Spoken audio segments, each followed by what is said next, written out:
Nesse vídeo eu vou abrir para você como é que eu me tornei um diretor de publicidade, entre aspas, né, de publicidade de Instagram, vamos dizer assim, sem ninguém nunca ter me consagrado a diretor antes, sem ninguém nunca ter me promovido antes. Eu simplesmente era um videomaker que eu fazia vídeo para médico, advogado, para padaria do bairro e comecei a fazer produções maiores. Inclusive produções internacionais estão chegando por aí. E quando eu falo que eu me tornei um diretor, basicamente são de fato produções onde eu não sou mais o cara que grava e o cara que faz tudo, mas tem uma equipe de várias pessoas fazendo isso. A maior produção que eu fiz foi esse ano, foi com 16 pessoas no set.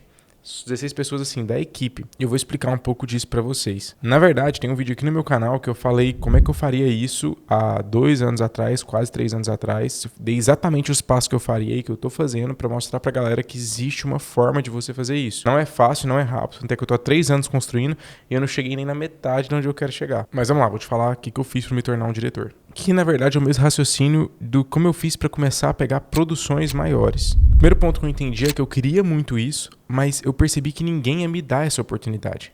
Ninguém ia montar para mim, nenhum cliente meu ia chegar para mim e falar assim: Guilherme, vamos fazer assim, vamos pegar esse orçamento de R$ 2.000 que você me passou, vamos colocar um orçamento aí de R$ 35.000 ao invés de 2.000, e aí você contrata várias pessoas, contrata um diretor de fotografia, contrata uma produtora, contrata uma styling, contrata uma maquiadora, contrata todo mundo, aluga uma casa, faz tudo isso, e aí sim eu vou te pagar tudo isso e você vai ser o diretor. Então eu esperava que em algum momento o mundo fosse me dar essa oportunidade, alguém me contratasse para isso. Então o primeiro ponto é, não aconteceu.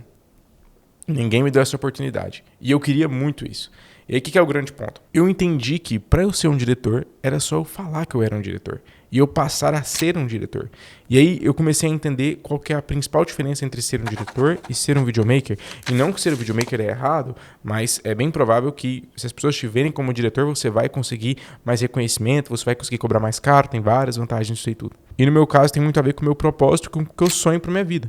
Então, se ninguém vai me dar essa oportunidade, e esse é o meu sonho, e esse é o meu obstáculo, ninguém vai me dar a oportunidade, eu preciso buscar essa oportunidade, o que eu tenho que fazer? Eu tenho que ser um diretor. Simplesmente falar que eu sou e passar a ser. Só que o grande problema é, eu não sei ser um diretor. Então, o que eu tenho que fazer? Aprender a ser um diretor. Só que é claro que tudo que você vai aprender, você só se torna um bom diretor sendo um diretor ruim primeiro. Então, esse é o segredo de todas as coisas, é você aceitar e se permitir ser ruim. Mas, ainda que eu seja um diretor inexperiente, eu posso me aventurar em vários vídeos no YouTube e usar também bastante meu raciocínio para conseguir entender qual que é a função do diretor e me trabalhar bastante para desempenhar ela ao máximo. E o que eu entendi que era um diretor? É um cara que ele vai dirigir uma equipe, que é uma equipe grande, que tem pessoas e tudo, e ele tem que saber exatamente o que ele quer gravar, porque alguém do set vai perguntar para ele assim: o que você quer aqui agora, nesse momento? E ele precisa ter essa resposta. Claro que ele pode trabalhar em equipe, enfim, etc, mas ele tem que ser o cara que sabe dar a resposta do que ele quer gravar, ou seja, ele é o cara que tem a visão, e essa visão normalmente está relacionada com a execução. Então eu sou um cara que eu sei executar vídeos das mais diversas complexidades. Se você me der uma câmera e uma luz, eu vou fazer vídeos maravilhosos. Pode ser uma FX30 com 16mm 1.4 que está aqui, vai ficar muito bonito, cara. Eu vou me dedicar, vai ficar maravilhoso o vídeo. Agora, isso me deu, então, capacidade, tipo assim, visualmente eu sei chegar naquele resultado, então eu posso orientar alguém, direcionar alguém que vai saber muito melhor que eu, que no caso é um diretor de fotografia, como é que chega naquele resultado. Então, o meu raciocínio foi: eu preciso de uma equipe. Eu preciso dirigir uma equipe. Então, se eu preciso dirigir uma equipe, eu vou ter que, ter uma equipe no set. E se ninguém vai me dar essa oportunidade, eu preciso de algum jeito construir essa oportunidade. E aí o que eu fiz? Comecei a chegar para os clientes que eu tinha e comecei a aumentar o orçamento e falar assim: olha, eu preciso muito não.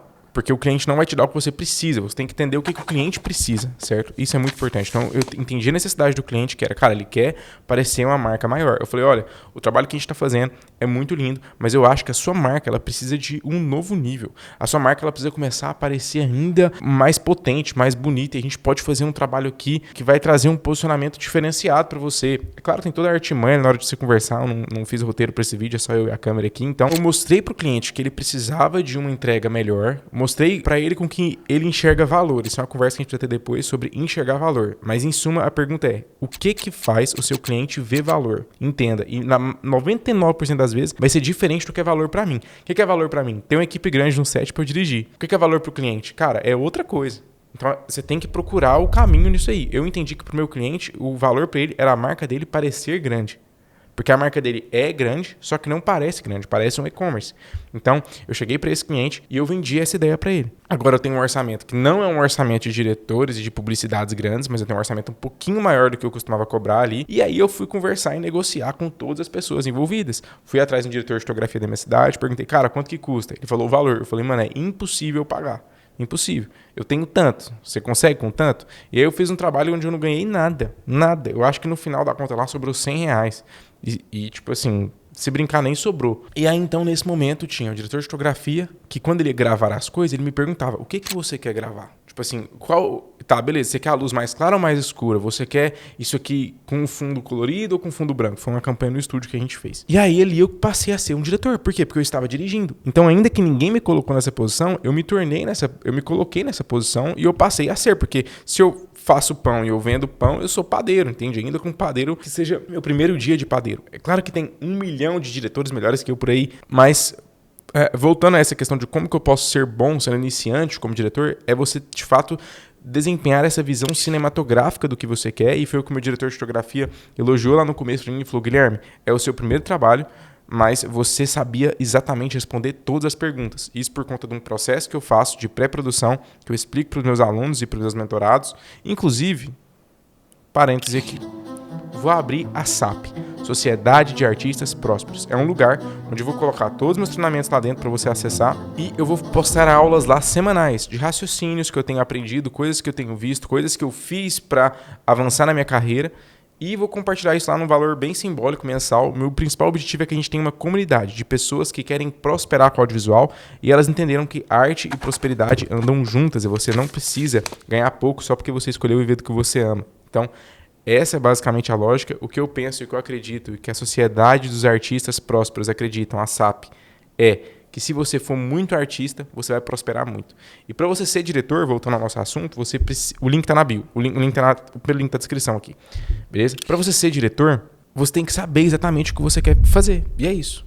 E aí, como eu faço o processo do storyboard e tudo, deu super certo. Então, assim, se tornar um diretor traz vários outros problemas de produções maiores que eu não estou acostumado, mas que algum dia eu iria ter que enfrentar elas pela primeira vez. Então, eu só estou antecipando isso e enfrentando logo. Eu quero errar logo para que eu comece a acertar o quanto antes. E esse conceito que eu falei para vocês é um conceito que eu chamo de alavancagem de carreira, que é quando eu sei onde eu quero chegar, eu vou usar o meu cliente para patrocinar a minha jornada até esse local, mas de um jeito que ele prospere com isso também, que o que eu faço seja útil para ele. Eu ensinei isso aqui no vídeo que eu ensinei a fazer um documentário, que um cara me procurou para fazer vídeos para ficar fixado no Instagram dele e eu consegui vender para ele um documentário.